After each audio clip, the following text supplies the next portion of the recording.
nós não moramos desde sempre na Rua Mango. Antes disso, nós moramos na Loomis, no 3º andar, e antes disso, nós moramos na Keller.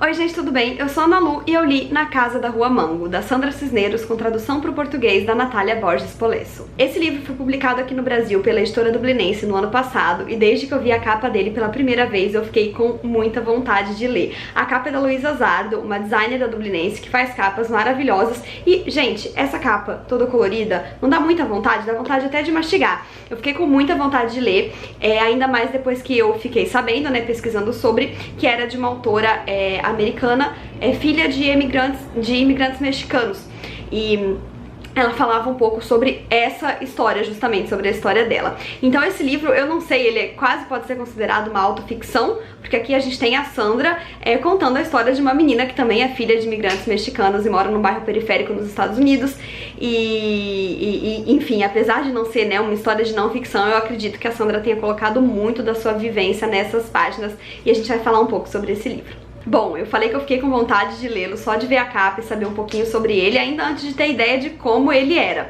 No fim das contas, ele é um livro com capítulos curtíssimos, é um livro de poucas páginas, né, deu pra ver que ele é curtinho, mas que tem muitos capítulos. Daí, folheando, você já percebe qual é o estilo dele. A Sandra, então, vai contar a sua história através de pequenos casos que acontecem na vida da Esperança, que é a protagonista narradora do livro, e das pessoas que estão à sua volta, principalmente, né, crianças e pré-adolescentes ali da sua idade. A Esperança, então, é uma das 3 filhas de um casal de imigrantes mexicanos nos Estados Unidos. Ela já nasceu ali, mas ela se sente, né, de certa forma, muito mais mexicana do que americana. E ela vive então com a família nesse bairro periférico de Chicago, onde em geral vivem outras famílias de imigrantes. E com esses casinhos que ela conta, que tem duração mais ou menos de 1 ano, né, a gente acompanha ela narrando por 1 ano essa história através de pequenos causos entre os seus 12 e 13 anos, então a gente sabe aí a idade em que ela tá, que é essa idade da chegada da puberdade, e por meio desses relatos que ela traz, a gente vai entendendo as angústias que ela sente em relação ao próprio crescer, ao próprio desabrochar, as confusões internas que já são comuns da cidade, mas que acabam sendo ainda mais potencializadas por conta do cenário em que ela vive. Então ela vive um cenário de choque cultural constante, onde ela não sabe direito quem ela é, onde as pessoas que estão em volta dela não sabem direito quem são, e ao mesmo tempo em que nesse momento da vida ela tá oficialmente, né, deixando cada vez mais pra trás a infância e chegando na adolescência, a gente acompanha na vida das personagens uma vida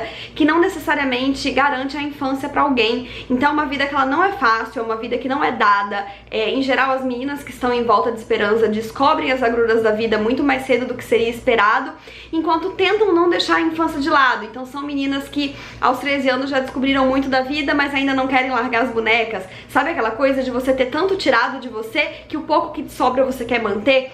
É isso principalmente que eu enxergo nessas páginas, é claro, com o foco nessa questão das dificuldades culturais que a Sandra coloca aqui. Eu vou ler um trechinho pra vocês que eu achei, eu fiz algumas flags aqui no livro, todas coloridinhas pra combinar com a capa do livro, mas tem uma que eu achei bastante impactante, né, até pra entender melhor a vida que essas crianças levam ali, que é: aqueles que não sabem das coisas chegam à nossa vizinhança apavorados. Eles acham que nós somos perigosos. Eles acham que nós vamos atacá-los com facas brilhantes. É gente estúpida que se perdeu e chegou aqui por engano. Então o que ela quer contar aqui? Que é isso que é morar num bairro de gueto, né? As pessoas que estão fora têm medo de você, quando na verdade você é que deveria ter medo das pessoas, porque a sua vida não é tão boa, porque elas não permitem, porque as circunstâncias não permitem, porque a desigualdade não permite, e acaba tudo sobrando pra eles, e eles só estão querendo viver e levar a vida deles, né?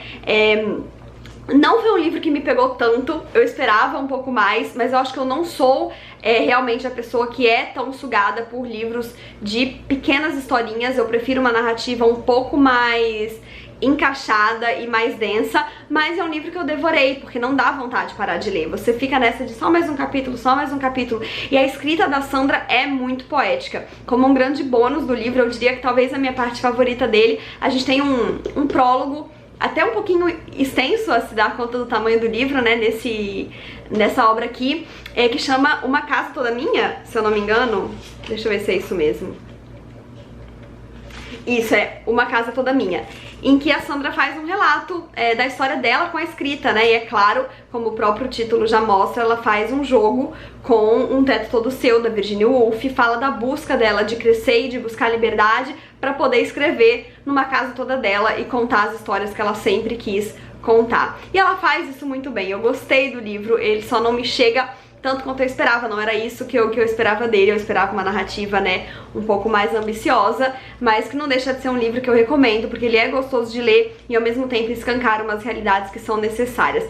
Ainda não me sinto como uma leitora de uma escritora mexicana que conta sobre a realidade mexicana, mas realmente não é essa a proposta. A Sandra é filha de mexicanos, ela nem chegou a nascer lá, ela não tem nada substancial do México pra contar, e eu fiquei com muita vontade de ler um livro do México mesmo, porque eu acho que eu só li, além desse daqui, né, que fala um pouco sobre o assunto, eu li um do Villa-Lobos, Juan Pablo Villa-Lobos, Peça no Covil, e que fala sobre o narcotráfico e tal, mas com isso eu percebi que eu quero saber mais do México e que eu preciso encontrar alguma boa literatura que venha de lá. Quem sabe esse ano, quem sabe a Jéssica Matos tem uma dica pra me dar. Oi, Jéssica! E é isso, gente, eu espero que vocês tenham gostado desse vídeo. Não esqueçam de se inscrever no canal se ainda não forem inscritos e deixarem um joinha se curtiram, porque isso ajuda muito o canal a crescer. Um beijo e até a próxima. Tchau!